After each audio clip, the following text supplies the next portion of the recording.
Welcome to சுடுதண்ணி. இன்னைக்கு நம்ம வீடியோவில் ஒரு சூப்பரான பனீர் ஸ்டேக் ரெசிபி தான் பார்க்க போகிறோம். இது டின்னருக்கு, லன்ச் டைமுக்கெல்லாம் ரொம்பவே பர்ஃபெக்டான ஒரு மீல் பவுலுக்கு ஏற்ற ரெசிபி. நீங்கள் டயட்லலாம் இருக்கீங்கன்னா நீங்கள் கண்டிப்பாக எடுத்துக்கலாம். ரொம்பவே ப்ரோட்டீன் ரிச்சான ஒரு டிஷ்ஷாக இருக்கும். இதோட இன்க்ரீடியன்ஸை நான் டிஸ்கிரிப்ஷன் பாக்ஸில் கொடுக்குறேன். இப்போ வாங்க சேர்ந்து சமைக்கலாம். ஃபர்ஸ்ட் இதுக்கு ஒரு பிளேட்டில் 1 டீஸ்பூன் மிளகாய்த்தூள், 1/2 டீஸ்பூன் சீரகத்தூள், 1/2 டீஸ்பூன் கரம் மசாலா, 1 டீஸ்பூன் மல்லித்தூள், 1/4 டீஸ்பூன் மிளகுத்தூள், 1/2 டீஸ்பூன் உப்பு, 1 டீஸ்பூன் இஞ்சி பூண்டு விழுது சேர்த்துட்டு அதோட 1/2 எலுமிச்சம்பழத்தோட சாறு சேர்த்துக்கலாம். சேர்த்துட்டு இதை நல்லா மிக்ஸ் பண்ணிக்கோங்க.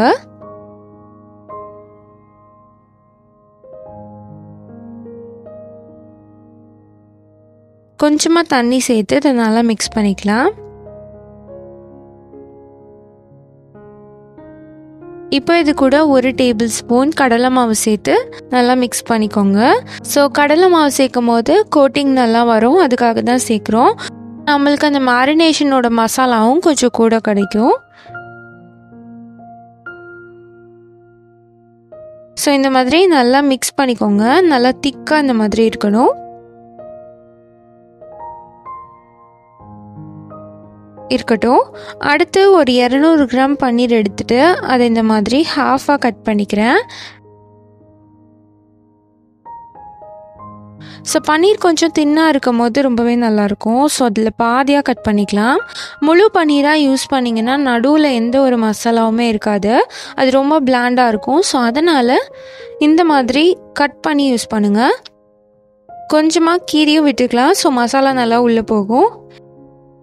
இப்போ இந்த பன்னீரில் நம்ம மசாலாலாம் தடவிடலாம். 2 சைடும் நல்லா படுற மாதிரி தடவிக்கோங்க. சைட்ஸ்லேயும் நல்லா அப்ளை பண்ணிக்கணும்.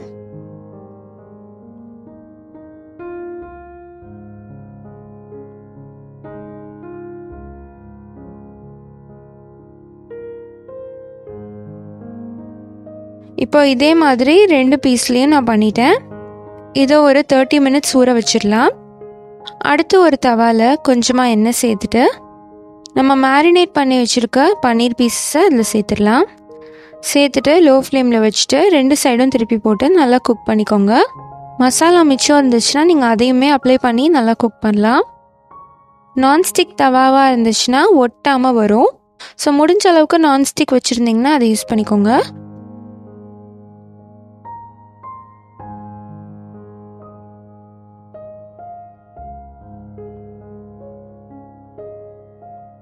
இப்போ பாருங்கள், இது நல்லா 2 சைடும் நல்லா குக் பண்ணி எடுத்துக்கிட்டேன். இப்போது இது ரெடியாக இருக்குது. இதே மாதிரி 2 பன்னீரையும் குக் பண்ணதுக்கப்புறமா ஒரு ஸ்மோக்கி ஃப்ளேவருக்காக ஒரே ஒரு கறி துண்டை நல்லா ஹீட் பண்ணி அதில் கொஞ்சம் நெய் சேர்த்துக்கிறேன். ஸோ அந்த ஸ்மோக்லேயே நம்ம கவர் பண்ணி ஒரு 5 நிமிஷம் வச்சுக்கலாம். ஸோ நல்லா தந்தூரியில் பண்ண மாதிரி ஒரு ஸ்மோக்கினஸ் கிடைக்கும். அவ்வளோதான், இப்போ இது ரெடி ஆகிடுச்சு. நம்மளோட ஸ்மோக்கியான தந்தூரி பன்னீர் ஸ்டேக் இப்போ ரெடி ஆகிடுச்சு. நீங்கள் இந்த மேஷ்டு பொட்டேட்டோஸ் இல்லாட்டி எந்த ஒரு ரைஸ் கூட வேணாலும் வச்சு சாப்பிட்லாம். ஹர்ப் ரைஸ், ஜீரா ரைஸ் மாதிரி எல்லாத்துக்குமே நல்லாயிருக்கும். ஒரு பர்ஃபெக்டான மீல் பவுலுக்கான ரெசிபி. ஸோ நீங்களும் இதே மாதிரி ட்ரை பண்ணி பார்த்துட்டு எப்படி இருந்துச்சுன்னு சொல்லி கமெண்ட்டில் சொல்லுங்கள். இந்த வீடியோ உங்களுக்கு பிடிச்சிருந்தா லைக் பண்ணுங்கள். சுடுதண்ணி சேனலை சப்ஸ்கிரைப் பண்ணுங்கள். தேங்க்யூ.